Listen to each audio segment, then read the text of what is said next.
एक गांव में राजू नाम का एक लड़का रहता था।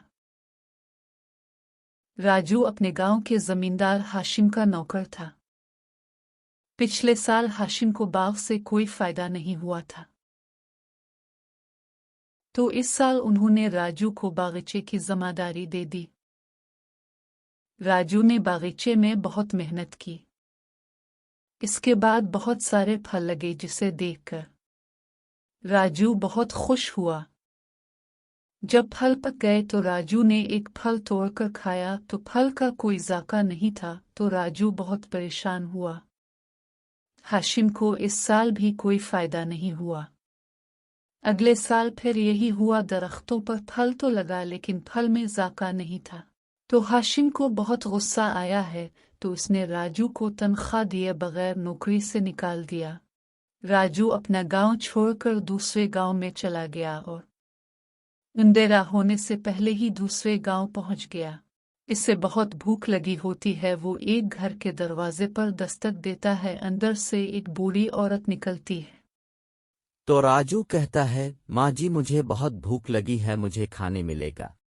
बूढ़ी औरत राजू को घर के अंदर बुलाती है और खाना खिलाती है।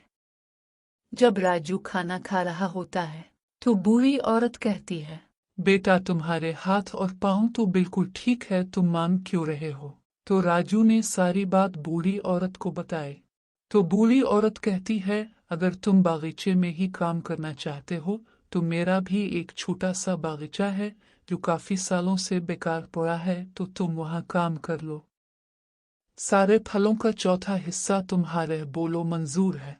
राजू कहता है, अम्मा मुझे मंजूर है।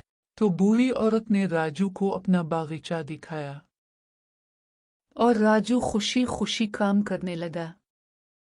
जब फलों का मौसम आया तो राजू ने देखा कि दरख्त पर एक भी फल नहीं लगा। वो बहुत उदास हो गया और वहां एक पत्थर पर बैठकर रोने लगा। वहां से एक परी गुजर रही थी। परी राजू के पास आई और बोली, तुम रो क्यों रहे हो? तो राजू ने सारी बात परी को बताई कि वो जहाँ भी काम करता है या तो फल नहीं लगता या फिर फल में जायका नहीं आता। राजू की बात सुनकर परी ने अपनी जादुई छड़ी घुमाई और राजू के हाथ में पानी की बोतल आ गई। तो राजू कहता है, इस पानी का मैं क्या करूं? परी कहती है, इस पानी को अपने दरख्तों की जड़ों में डाल दो। ये बोलकर परी वहां से चली गई। तो राजू ने पानी दरख्तों की जड़ों में डाल दिया। अगले दिन जब राजू ने दरख्तों को देखा तो हैरान रह गया। तो दरख्तों पर सोने के फल लगे थे और पौधों पर सोने के फूल लगे थे। राजू ने एक फल दरख्त से तोड़ा और भागता हुआ बूढ़ी औरत के पास गया और बूढ़ी औरत से बोला, अम्मा जी ये देखे। तो राजू बोला, माँ जी ये देखो, हमारे दरख्तों पर सोने के फल लगे हैं। ये बोलकर राजू ने सोने का फल बूढ़ी औरत को दिखाया। बूढ़ी औरत भी आम देखकर हैरान हो गई और अपने बाग में गई। फिर राजू ने सारे सोने के फल इकट्ठे किए और बूढ़ी औरत ने वादे के मुताबिक चौथा हिस्सा राजू को दिया।